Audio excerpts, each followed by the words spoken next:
Alappad Azhikkal beach, Kanneti കായൽ tourism പദ്ധതികൾ നടപ്പാക്കാൻ തീരുമാനം. വെള്ളനാതുരത്ത് ബീച്ച് വികസനത്തിനും നടപടികൾ സ്വീകരിക്കും. ടൂറിസം സർക്യൂട്ട് ആരംഭിക്കാനും തീരുമാനമായി. ജില്ലാ ടൂറിസം കൗൺസിൽ യോഗത്തിന്റേതാണ് തീരുമാനം. അഴീക്കൽ ബീച്ചിന്റെ വികസനത്തിനും ബീച്ചുമായി ബന്ധപ്പെടുത്തിയുള്ള വിനോദസഞ്ചാര സാധ്യതകൾക്കും പദ്ധതികൾ തയ്യാറാക്കി അടിയന്തരമായി നടപ്പാക്കാൻ ജില്ലാ ടൂറിസം അധികൃതരുടെ യോഗം തീരുമാനിച്ചു.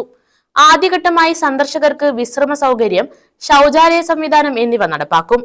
ബീച്ചിലെ നടപ്പാത പുനരുദ്ധരിക്കും. വിശാലമായ മണൽപ്പരപ്പും തീരവും കണ്ടൽക്കാടും സംരക്ഷിക്കാൻ പദ്ധതികൾ ആസൂത്രണം ചെയ്യും. ടൂറിസത്തിന് ആർച്ച് പാലത്തിന്റെ സാധ്യതയും പരിശോധിക്കും. ഇതിനായി അടങ്കൽ തയ്യാറാക്കി നൽകാൻ ടൂറിസം ഡെപ്യൂട്ടി ഡയറക്ടർക്കും ജില്ലാ ടൂറിസം പ്രൊമോഷൻ കൗൺസിൽ ഭാരവാഹികൾക്കും നിർദ്ദേശം നൽകി.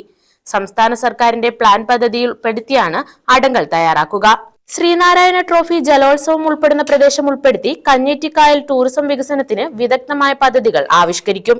കന്നേറ്റിക്കായൽ, കാട്ടിൽമേക്കതിൽ ക്ഷേത്രം, പൊന്മന ദുർഗാദേവി ക്ഷേത്രം, മൂക്കുമ്പുഴ ക്ഷേത്രം, ചെറിയഴീക്കൽ ക്ഷേത്രം, അമൃതാനന്ദമയി മഠം, അഴീക്കൽ ബീച്ച്, ആയിരം തെങ്ങ് കണ്ടൽക്കാട്, അഴീക്കൽ പാലം എന്നിവ ഉൾപ്പെടുത്തി ടൂറിസം സർക്യൂട്ട് ആരംഭിക്കാനും പദ്ധതികൾ ആസൂത്രണം ചെയ്യും. ഡച്ച് ഭരണകാലത്ത് നിർമ്മിച്ച പണ്ടാരത്തുരത്തിലെ ഡച്ച് പള്ളി പുനരുദ്ധരിക്കും. ആലപ്പാട് തീരത്തിന്റെ തെക്ക് അറബിക്കടലിനും വട്ടക്കായലിനും മധ്യേയുള്ള പ്രകൃതി രമണീയമായ വെള്ളനാതുരത്ത് ബീച്ച് വികസിപ്പിക്കാൻ പദ്ധതികൾ നടപ്പാക്കാനും ജില്ലാ ടൂറിസം കൗൺസിൽ യോഗത്തിൽ തീരുമാനമായി. News bureau, Karunagappally.